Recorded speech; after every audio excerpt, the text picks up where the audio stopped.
All right, let's go from Brandon Cooks to his teammate that we mentioned could be cannibalizing some of his targets.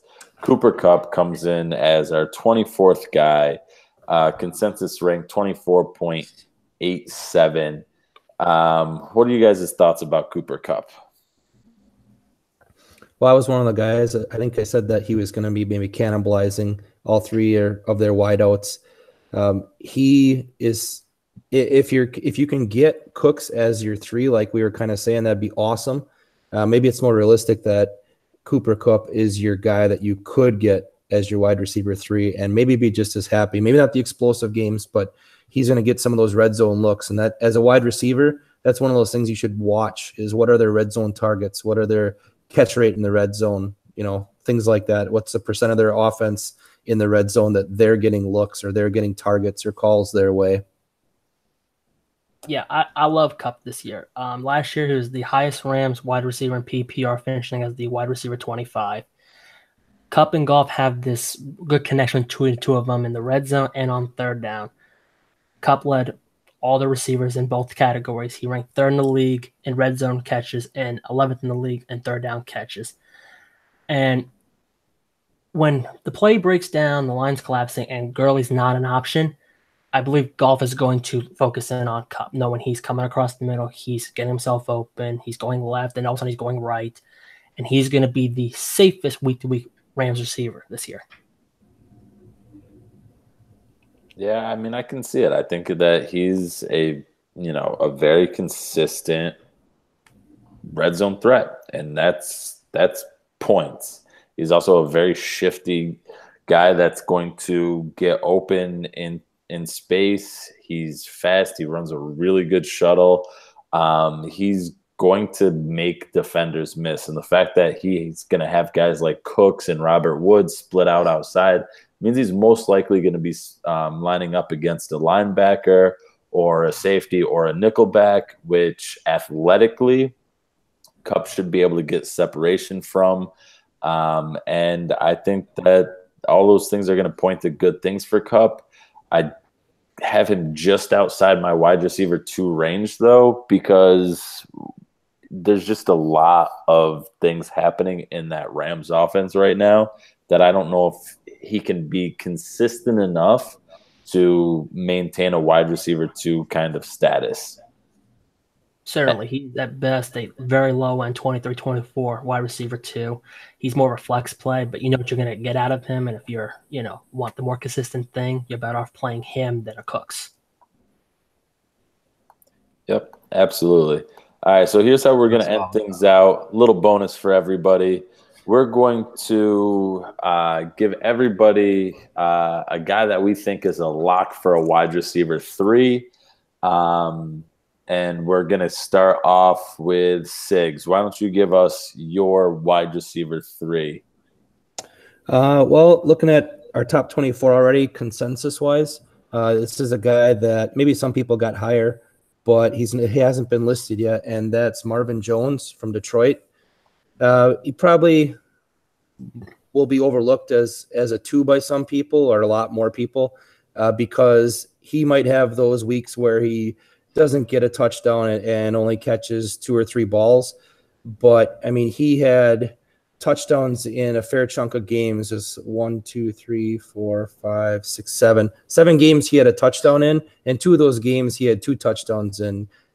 He is going to be part of the Lions offense, where I said before when I talked about Golden Tate, I think they're going to open it up a little bit more and possibly go to more formations where they don't necessarily have 2 tight ends or have to worry about Ebron, where they're going to probably shift because they didn't pick up a decent tight end, or I should say a well-known tight end, because I think their offense is going to do a little bit more with their coaching change, not because of Patricia. He's a defensive coach. I think Jim Caldwell last year, the man of many faces, he always seemed to be kind of behind the scenes reining in Jim Bob Cooter. And I think Patricia is probably going to have a decent game plan, but he's going to let Cooter do a little bit more than he's been able to do in the past. And I think that'll translate into better stats for Jones. I mean, he's had over 100 targets the last 3 years. 2 of them were in Detroit. The receptions have gone up. His yardage has gone up. He had 9 touchdowns last year. He's probably a lock for 6 or 7 at least. And it's always nice when you can get your wide receiver 3 to have multiple touchdown games. I mean, that's what more could you ask for? It's like putting on an old pair of pants out of the washing machine, or you haven't worn in a while, and you find like a $20 bill in the pocket. It's just happy smiles all day long. I like it. And the fact that he finished as wide receiver 10, wide receiver 11 last year in PPR. Yeah, I think him being a lock for a 3 is a good choice there. Rocco, what do you got for your wide receiver 3 lock? The guy I like, he doesn't have a huge track record, but he is in a great situation. A lot of targets vacated with Brandon Cooks leaving, with Julian Edelman suspended for the first 4 games. I'm going to go with Chris Hogan. I think he can slide in right after Rob Gronkowski as, the second option in that passing attack. Not bad. The fact that he is a lacrosse player more than a football player, does that affect you any or no? No. What is lacrosse? I'm just joking. Lacrosse players. Hey, East Coast. I've seen it on TV before. Northeast, where I'm from, lacrosse is a big deal. But I mean, I like the Hogan pick. What's funny is I'm actually debating Edelman as my lock for a wide receiver 3 once he comes back, but I'm gonna go with someone else, and I'm actually gonna let Mike chime in with his wide receiver 3 first. I do like Jones, I do like Hogan, and I do like Edelman. I have all 3 in the wide receiver 3 range for me. But my guy is Michael Crabtree, and it goes back to the volume thing. Well, actually, the Ravens lost 337 targets from their team, and I'm not convinced John Brown can stay healthy. I think Willie Snead's average. They have rookie tight ends. We know outside of Ingram last year, rookie tight ends struggle. And who else is going to challenge Crabtree for the targets? He averaged 137 over the last 3 years. And Flacco was looking good. I think the pick of Lamar Jackson lit a fire underneath his ass to say, you know what? You may not play all 16 games. And the Ravens have to replace 6 red zone touchdowns from last year, while Crabtree has averaged just under 5 per season over the last 3 years. He's not the sexy pick. You think Baltimore's passing game and you just get turned off by it. But volume alone makes Crabtree a mid-wide receiver 3 for me. I like it. I'm going to build off of your volume argument. I'm going to go with somebody that I don't think anybody's going to like. But I think he is a lock for a wide receiver 3. He is probably the most unsexy pick, like grandma unsexy. But I'm going with Devin Funchess. I think he is a lock for a wide receiver 3. I think that the targets that are going to be available in Carolina this year are going to go to Funchess. He's a big target. He's a guy that has a huge wingspan. He's a guy that's going to be able to pull in all those errant throws by Cam Newton. He's not going to leave the field. I am a little concerned about DJ Moore, but even still, I think that Funchess is going to be the number 1 there over top of DJ Moore. I don't think he just walks in and turns into a superstar as much as I want him to, because I really like DJ Moore. But I think Funchess is going to be the number 1 in Carolina, and I think that holds a good amount of weight to it. And I think that Funchess is a lock to be a wide receiver 3. I think his target share and everything keeps going up. And I mean, last year he finished as the wide receiver 21 in PPR. I agree. I actually like Funchess a little bit more in non-PPR because I think the one thing he could do that nobody else in that roster can do is go get the high errant throws Cam throws. Olsen's 6'4", but he's getting up there in age. Funchess is the only receiver above 6'3", and he will go up and get the bad throws that Cam, unfortunately, makes. I'm with you. I'm not convinced DJ Moore walks in as the week 1, wide receiver 1. Currently, he's behind Torrey Smith and Wright as the 2 and 3 receivers. So he's got a ways to go. I like McCaffrey. Olsen's there. I'm not convinced Funches is a wide receiver 3 in PPR, but you're right. He does have wide receiver 3 upside if he gets enough targets. Yeah, see, I'm going. He's gonna be a wide receiver 3. He got more than enough targets last year, and he finished as a wide receiver 2. Low end, he finishes 21, but you give him even a slight regression there, he's still gonna be pretty good. And to make it even better, he's, according to Fantasy Football Calculator, he's the 41st wide receiver off the board. Oh, his ADP is phenomenal for sure. In round 9. So Great value. Yeah, I'm picking Kelvin Benjamin in almost every league because I think he's going to greatly surpass his ADP of 41. Benjamin or Funches? Sorry, what did I say? Benjamin the second time around. Well, we did see how many throws, how many targets Cam sent Calvin Benjamin's way. He loves throwing to those big, tall receivers. It doesn't matter if they're good or not. And I think Funches is okay, but he loves throwing to those big targets. And Greg Olson's getting a little bit older, getting a little bit slower. I think Funches is not a bad pick. The only thing I worry about with Funches is all the weapons they've added since last year. Funches really stepped up after they shipped out Benjamin, and then opposite of him was a revolving door. Torrey Smith's going to get some work. Wright's going to get some work. We know Moore's going to get work. Olsen's back. I'm just a little less convinced the volume is a guarantee than you are. And, it is what it is. I think he's going to get it. And fantasy football is a game of faith. So Devin Funchess is actually 39th wide receiver off the board. 8.11 is his 8th round 11th pick.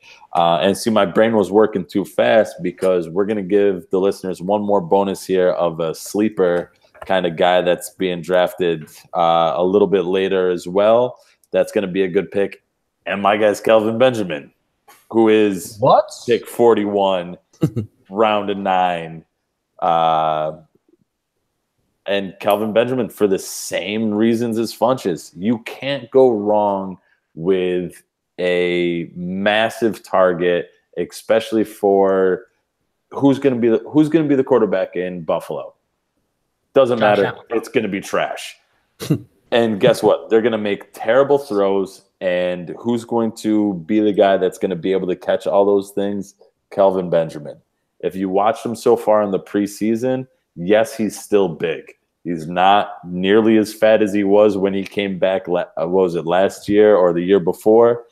But watch the catches he's making on the sidelines and stuff like that. He's able to use his, a 6'4" frame to, completely box out a defender on a comeback route to the sideline and is able to make a massive stretch to be able to catch it. No matter who's starting for him, whether it's Nathan Peterman or Josh Allen, he's going to get targets. He's going to get receptions, and hopefully he's going to get a handful of touchdowns. I don't expect Buffalo to do great things, but I think out of just sheer volume alone, Kelvin Benjamin is a pickup to get because he's going to eat up targets. And again, I picked the 2 ugliest possible picks here, but I think in terms of volume and where you're getting them, they're going to compete with guys you're getting so much higher. And if their upside is a wide receiver 3, possibly, flirting with that wide receiver 2 range, I'm all for it for guys that I'm picking in the end of the 8th round, 9th round. So yeah. You stole my guy because I had Benjamin's that spot too. He is very target share dependent. If you look over the 3 years he's played this in his career, his catch rate's awful, 50%, 53%. But when he gets 21% target share higher, he actually finishes as a wide receiver 27 or better. So again, in Buffalo, McCoy, we have concerns about the off the field. Is he going to be suspended? Is he going to be hanging over his head? Charles Clay can't stay healthy, and even when he does, he's never topped 60 catches or 4 touchdowns while in Buffalo. Benjamin's going to get peppered with targets left and right. And if he gets a high enough target share, volume alone's going to put him in the wide receiver 3 range. The one Good. I'm sorry. The one concern I do have is the way he shit all over his former teammates, and 2 days later they brought in another receiver. I just wonder if he's endearing himself in that locker room. And I mean, you know, we can look at the situation and everything, but I don't know about the chemistry there. He might be troublesome in the locker room, but unless they bring in somebody on his skill level or better, I'm not worried about Jermaine Curley, Zay Jones. Who knows if he's going to even play to start the year or not. They just don't have the weapons to concern me with how much target share Benjamin's going to get.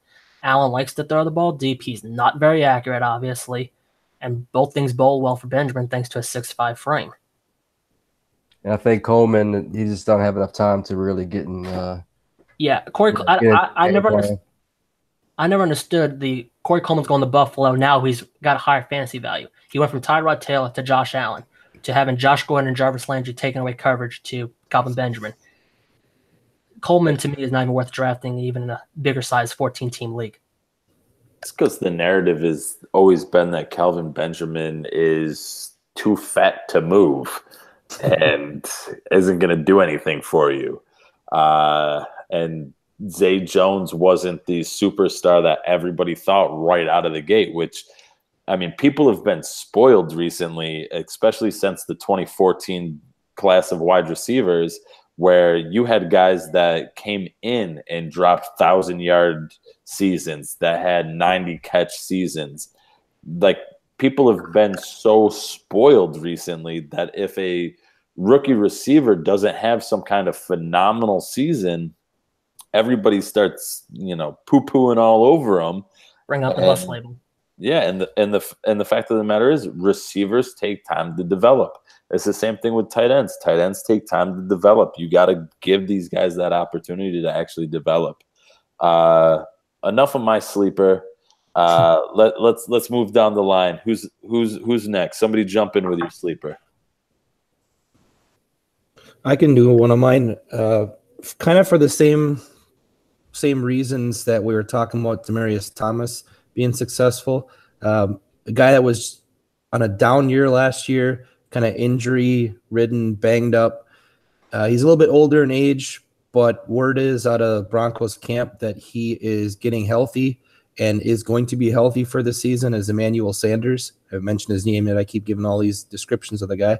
Emmanuel Sanders, I think, and I think he's going to be there for this year. He's going to outlast some of the wideouts they drafted this year and still be productive, mainly because the last 2-3 years, I mean, they haven't had anyone throwing him the ball. It's almost like someone would have gotten injured and they would have just kind of took the helmet with the radio in it and just gave it to whoever's in the front row and said, here, all you need to do is get it past the line of scrimmage and someone's going to take it. I mean, they have someone now that can, in Keenum, in doing what they want him to do is what he did in Minnesota. We have a good defense. We had some weapons around you. Don't turn the ball over. Manage the game. If you see a downfield shot, take it. I think Emmanuel Sanders can have a bounce back year. Can be a decent sleeper. I mean, I'm looking at a site where his draft stock is dropping now, probably because of all the hype that Courtland Sutton's getting. I mean, use that to your advantage and watch this guy fall into the 7th, 8th, 9th rounds of drafts and just take him and be laughing when he's helping you in wide receiver 3 or in your flex position on some of these decent weeks where, he's another guy that maybe only needs 3-4 catches some weeks to take a couple to the house and beat you. I mean, he might not be there every week for you, but we're talking deep sleepers. I mean, here's a guy that I'm going to be watching and scoop up at some point in all, or as many of my draft as I can. I can't say all of them, but as many as I can. He's going to be a name that I have circled. Yeah, and the good thing with Sutton looking good in the preseason is when the Broncos go 3 wide, they'll move Sanders into the slot where he'll be more productive going against the nickel corner. And again, as long as he can stay healthy, you're right. He's got, flex play run all over him, especially if, you talk about the matchup week to week, or if, Thomas is dinged up, he then jumps to number 1 role. So it's a good pick. Yep, I like it. Rocco, who's your pick? All right, this is pretty deep here. This is a guy that I'm trying to pick up everywhere. I got him on pretty much all of my dynasty and redraft teams. The guy I like is Chris Godwin. He just recently was announced as the #2 receiver in Tampa Bay, and I mean, I like what I've seen out of him. I think he's honestly, and y'all could shit on me if you want, but I think he will prove in the long run to be a better receiver than Mike Evans. But the most interesting thing about him, and I just found this out just now, is his real name is Rod Christopher Godwin. Coming with the hard-hitting facts. You know what? That actually makes me not like him as much. Yeah, kind of. You don't like Rod? Hey, whoa. I mean, I've been a fan of Chris Godwin ever since the combine. He just had the smoothest hands, ran the smoothest routes. He just looks the part in every way. I don't know if he's going to supplant Mike Evans. That might be a big jump there.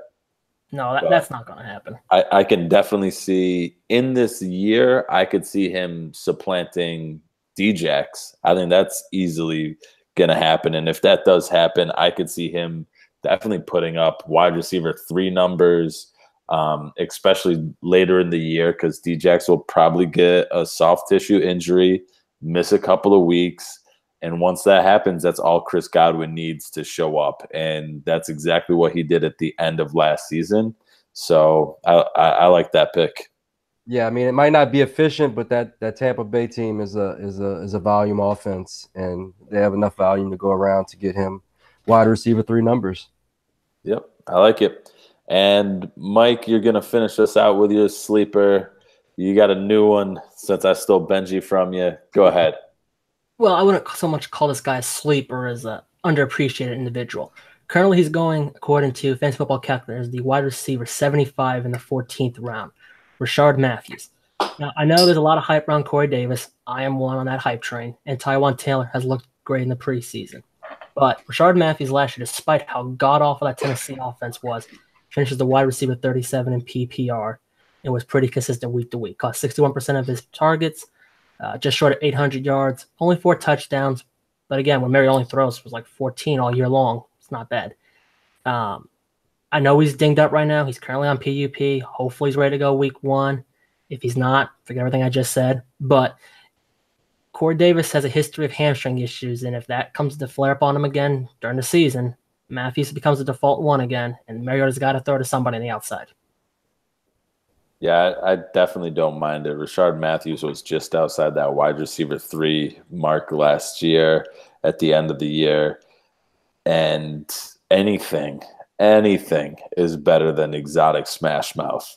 So I could see Rashard Matthews just for the sake of not running that terrible offense, getting enough of a bump to move into that wide receiver 3 type of conversation. And even with Corey Davis, hopefully being able to be the Corey Davis that everybody wants him to be. Yeah, Matthews should still slide into the low wide receiver 3 range, even if Davis pops into the wide receiver 2 range. The big thing is, like you said, as the offense becomes less boring and less smash mouth this year, Mariota, assuming he avoids injury bug again, can have 2 receivers in the top 36, I believe. Exotic shit show. And on that note, we will close out this exotic roundtable. I think we gave you guys plenty of guys to talk about. Lots of different rankings, lots of tiers. If you need anything, make sure you're heading to the website at ffdynasty260.com. Be sure to hit us all up on Twitter. We're more than happy to respond to anything, respond to, guys that you think we picked that you absolutely hate. Hit us up on Twitter. Tell us what you think. Boys, say goodnight. Good night, everyone. Night. Good night. Night, everybody.